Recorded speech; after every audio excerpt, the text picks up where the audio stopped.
అందరికీ నమస్కారం. ఈరోజు మహాభారతంలో మరొక కథ యయాతి చరిత్ర గురించి తెలుసుకుందాము. దీనికి అనుసంధానమైన కథలను నా ఛానల్లో ప్లేలిస్ట్ ఉందండి, ఓపెన్ చేసి చూసుకోగలరు. లేదా డిస్క్రిప్షన్లో లింక్స్ ఇస్తాను, ఓపెన్ చేయండి. ఇక యయాతి చరిత్ర గురించి తెలుసుకుందాం. జనమేజయ వృషపర్వుడనే దానవరాజున్నాడు. శుక్రుడు అతనికి ఆచార్యుడు. ఆయన దగ్గర మృత సంజీవని అనే విద్య ఉంది. దాని సహాయంతో దేవాసురులకు జరిగే యుద్ధంలో మరణించిన అసురులను బ్రతికిస్తున్నాడు ఆయన. దాంతో దేవతలు బెంబేలెత్తిపోయారు. ఇలా అసురులు చచ్చి బ్రతుకుతూ ఉంటే ఎలా? ఈ ముప్పును తట్టుకోవడం ఎలా? శుక్రుని వద్ద ఆ మృత సంజీవని విద్యను అభ్యసించి రాగల సమర్థుడెవరా అని ఆలోచించారు. తగినవాడు బృహస్పతి కుమారుడు కచుడని తీర్మానించుకున్నారు.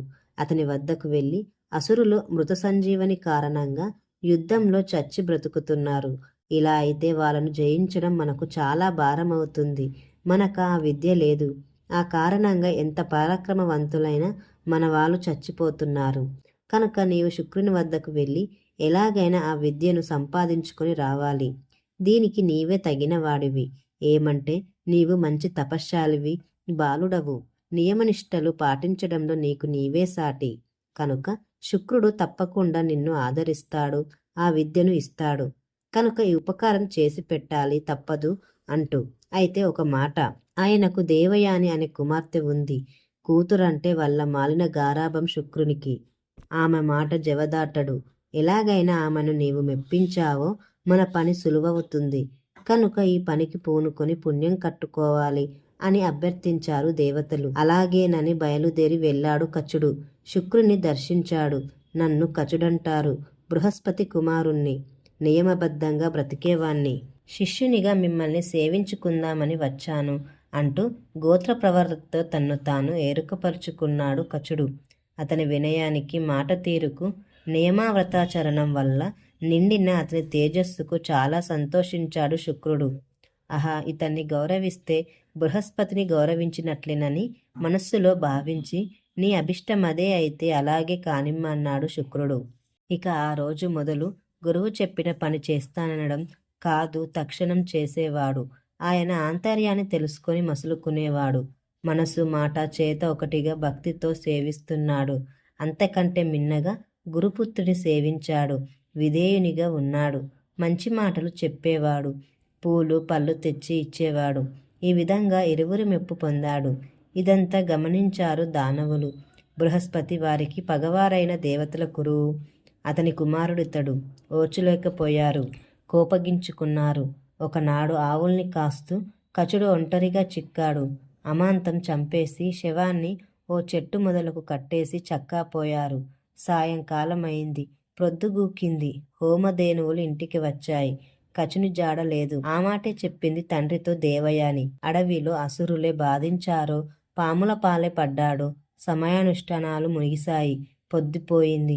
కచుడు ఇంకా రాలేదు చూడు అంది. కారణమేమిటా అని దివ్య దృష్టితో చూశాడు శుక్రుడు. అసురుల ఆకృత్యం ఆకలింపు అయింది. బ్రతికించి తీసుకురమ్మన్నాడు మృత సంజీవనిని. మహాప్రసాదం అంటూ వెళ్ళి కచుని వెంటబెట్టుకొచ్చింది. సంతోషించారు తండ్రి కూతుళ్ళు. కాలం గడుస్తోంది.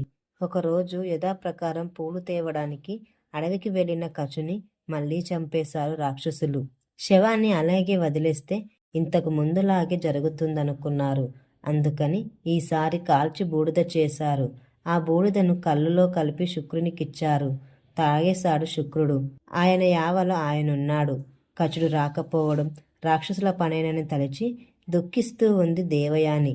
తండ్రి అన్నాడు గదా, అమ్మాయి సంజీవని వలన అబ్బిన గర్వంతో ఈ రాక్షసులు కచునిపై పగబట్టి చంపి ఉంటారు. చచ్చి కూడా అతడెలాగో స్వర్గానికి వెళుతాడు. కనుక దుఃఖించవద్దన్నాడు. నేను దుఃఖించకుండా ఎలా ఉంటాను నాన్న? కచుడెవరు? లోకోత్తరుడైన అంగీరసురుని మనుమడు, బృహస్పతి కుమారుడు, మనకు ఆశ్రితుడు, మీకు శిష్యుడు, మంచి రూపసి, బ్రహ్మచారి. ఆ కారణంగా రాక్షసులు అతన్ని చంపేస్తే నీవు ఊరకుండడం ధర్మమా? నీవు ధర్మం తప్పని వాడవు కదా. అతన్ని మళ్ళీ కళ్ళ చూస్తే తప్ప కూడు నీళ్లు ముట్టనని హఠం చేసి ఏడుస్తూ ఉంది దేవయాని. ఇక లాభం లేదనుకున్నాడు. దయ కలిగింది. యోగ దృష్టితో లోకాలన్నీ గాలించి చూశాడు కచుని కొరకు. ఎక్కడా కనిపించలేదు. ఏమబ్బా అనుకున్నాడు. తన కడుపులోకి చూసుకున్నాడు. కళ్ళులో కలిసి బూడిద రూపంలో ఉన్నాడు కచుడు. సురాపాన దోషం ఎంత పనిచేసిందనుకున్నాడు. అసురుల అపకారం అర్థమైంది. ముందు ఎన్ని జన్మలో చేసిన పుణ్యమైనా పొందిన జ్ఞానమైన సురాపానంతో కొట్టుకుపోతుంది గదా, కనుక అది తగదనుకున్నాడు. అనుకోవడమే తరువాయి. నేటి నుండి బ్రాహ్మణులతో సహా సుర సేవింపరాదు, కాదని సేవిస్తే పాపాత్ములైపోతారని శాపం పెట్టాడు. కడుపులో బూడిద రూపంలోని కచుని బ్రతికించాడు మృత సంజీవనితో. మరి బయటకు రావడమెలాగా? గురువునే ప్రార్థించాడు కచుడు. ప్రాణ సంకటమైంది. కడుపు చీల్చుకొని వస్తే తప్ప కార్యం లేదు. అలా అయితే తాను మరణిస్తాడు. అందుకని అతనికి మృత సంజీవనిని బోధించి అతన్ని బయటకొచ్చి తనను బ్రతికించమన్నాడు. అలాగేనన్నాడు కచుడు. అన్నమాట ప్రకారం శుక్రుణ్ణి బ్రతికించాడు. అలా మృత సంజీవని పట్టుబడింది. ఆ తరువాత చాలా కాలం గురువునకు సేవించాడు. కొంతకాలానికి ఒక రోజున గురువు దగ్గర సెలవు తీసుకున్నాడు వెళ్ళిపోవటానికి. ఆ మాటే చెప్పాడు దేవయానితో. ఆమె, నీవా బ్రహ్మచారివి, నేను కన్యను. మన్మధుని కారణంగా ఒక విధంగా నీకు నాకు వివాహమైనట్లే. కనుక మృత సంజీవనితో పాటు తనను గ్రహించమంది. తనకు ఇష్టం గనుక తండ్రి కూడా సంతోషిస్తాడన్నది. విన్నాడు కచుడు. నిర్విణ్యుడయ్యాడు. లోకంలో ఇంతకంటే తప్పు పని మరొకటుంటుందా? గురుపుత్రివి నీవు, సోదరివి అవుతావు నాకు. ఇలాంటి మాట నీ నోటికెలా వచ్చిందో అర్థం కాకుండా ఉంది అన్నాడు కచుడు. ఆ మాటకు నా మనోభిష్టాన్ని కాదన్నావు. నీవు నేర్చిన సంజీవని నీ యందు పనిచేయదు అని శాపమిచ్చింది దేవయాని. నేను అధర్మమైన మాట అనలేదు. ధర్మ మార్గం తప్పనివాణ్ణి. ఆ విద్య నా యందు పనిచేయకపోతే వచ్చే నష్టం లేదు. నా చేత ఉపదేశం పొందిన వాడికి పనిచేస్తుంది. కానైతే నీవు అధర్మానికి నెట్టుకున్నావు. నిన్ను బ్రాహ్మణుడన్నవాడు పెళ్లి చేసుకోడు అని ప్రతిశాపమిచ్చాడు కచుడు. తక్షణం తన దోవన తాను వెళ్ళిపోయాడు. దేవతలకిష్టమైన పనులు చేస్తూ ఆయన మానాన ఆయన ఉన్నాడు. కాలం గడుస్తూ ఉంది. వృషపర్వుని కూతురు శర్మిష్ఠ ఒకనాడు దేవయాన్ని వెంటబెట్టుకొని తన 1000 మంది చెలికత్తెలతో వనవిహారానికి వెళ్ళింది. అక్కడున్న సరోవరంలో తమ తమ వస్త్రాలు ఒడ్డున పెట్టి జలక్రీడలాడుతున్నారు. ఉన్నట్టుండి సుడిగాలి వచ్చింది. బట్టలన్నీ కలగలిసిపోయాయి. స్నానాలు ముగించుకొని బట్టలు కట్టుకునే సందట్లో దేవయాని బట్టలు శర్మిష్ఠ కట్టుకుంది. శర్మిష్ఠ బట్టలు కట్టుకోవడానికి ఇష్టపడలేదు దేవయాని. పైగా కస్సుమంటూ లేచింది. ఏమనుకున్నావు నన్ను? లోకోత్తర చరితుడైన శుక్రుని కుమార్తెను, నీకు పూజ్యురాలను, బ్రాహ్మణ బిడ్డను. నీవు కట్టి విడిచిన బట్టలు నేను కట్టుకుంటానా అన్నది. శర్మిష్ఠ తక్కువ తినలేదు. పైగా రాచబిడ్డ కదా. అవునవును, మీ అయ్య మా అయ్య దగ్గర పనిచేస్తూ దీవెనలిస్తూ ఉంటాడు. మీ అయ్య మహిమలు నేను ఎరుగని దానినా? పైగా వాటిని గూర్చి నా దగ్గర చెప్పడానికి సిగ్గైనా వేయడం లేదా? నీవన్న మాట నిజం. నా బట్టలు కట్టడానికి అసలు నీకు అర్హత ఉందా అంటూ తూలనాడి ఆమెనొక నూతిలోకి త్రోసి చెలికత్తెలతో చిన్నగా వెళ్ళిపోయింది శర్మిష్ఠ. ఆ వనానికే వేట నిమిత్తం వచ్చాడు నహూషుని కుమారుడు యయాతి. వేటాడుతూ అడవి అంతా తిరుగుతూ అలసిపోయి వచ్చి దేవయాని ఉన్న నూతి దగ్గరికి వచ్చాడు. దాహం వేసింది. నూతిలోకి చూశాడు. కన్నుల నీరు కారుస్తూ నూతిలోని లతలను పట్టుకొని వ్రేలాడుతూ ఉన్న దేవయాని చూశాడు యయాతి. చూసి, ఎవరవు నీవు? ఈ నూతిలో ఇలా ఉండడానికి కారణమేమిటని అడిగాడు. అప్పుడప్పుడు వన విహారానికి వచ్చినప్పుడు అతన్ని ఇదివరకు చూసేవింది గనుక ఫలానా అని పోల్చుకుంది.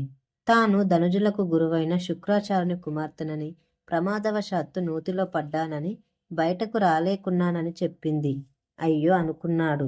తన కుడిచేయినందించి బయటకు లాగాడు. తన దోవన తాను వెళ్ళాడు. దేవయాన్ని వెతుక్కుంటూ ఘార్నిక అనే సేవకురాలు వచ్చింది. ఇక నేను వృషపర్వుని రాజధానికి రాను. నువ్వు వెళ్ళి శర్మిష్ఠ వలన కలిగిన అవమానాన్ని మా నాయనకు చెప్పమని పంపింది. అది వెళ్ళి జరిగిందంతా శుక్రునకు విన్నవించింది. విన్న వెంటనే కోపావేశంతో ఏడుస్తూ ఉన్న కూతురు దగ్గరకు వచ్చాడు. అనునయించాడు. శర్మిష్ఠ రాచబిడ్డ, చిన్నపిల్ల, దానితో అయ్యేదేమిటి? కోపం పనికిరాదు. ఎంతో నియమిన నిష్ఠులతో 1000 యాగాలు చేసిన వానికంటే కూడా కోపం లేనివాడు ఘనుడు. అవతలి వాళ్ళు కాని మాటలు ఆడినా వినట్లు వాటిని పట్టించుకోక ప్రతీకారానికి పూనుకోని వాడే ధర్మజ్ఞుడు. కాబట్టి బుద్ధిమంతులైన వారికి కోపం తగదు. వెళదాం రమ్మని బ్రతిమలాడాడు. నేను రానుగాక రానంది. స్నేహంతో ఉపకార బుద్ధితో ఉన్న వాళ్ళను తూలనాడే వారి దగ్గర ఉండాల్సిన పనేముంది? అంతకంటే కష్టం మరొకటి ఉండదు. ఇక నేను వృషపర్వుని రాజధానికి రావడం కల్లా ఉంటే నీ ఉండు, నేను ఎక్కడికో అక్కడికి వెళ్ళిపోతానన్నది దేవయాని. అయితే నాకు మాత్రం ఎవరున్నారు గనుక నీతోనే నేను అంటూ ఏదో విధంగా కూతురిని సముదాయించే ప్రయత్నంలో ఉన్నాడు శుక్రుడు. ఇదంతా చారుల వలన తెలుసుకున్నాడు వృషపర్వుడు. రెక్కలు కట్టుకు వాలాడు శుక్రుని వద్దకు. నీ దయవలన గదా దానవ జాతి మునగగలుగుతుంది, దేవతలను జయింపగలుగుతున్నానంటే అది నీ విద్య మహిమ తప్ప మరొకటి లేదు. నీవే లేకపోతే దేవతల పరాక్రమానికి సముద్రంలో పడిపోయేవారు ఈ దానవులు. ఈ రాజ్యం, ఈ సమస్త సంపద ఒక్కటేమిటి, మేమందరం నీవారమే కదా, కనుక దయచూపవలసింది. అమ్మాయి దేవయానికి ఏది ఇష్టమో అడగండి, అదల్లా ఇస్తానని వేడుకున్నాడు వృషపర్వుడు.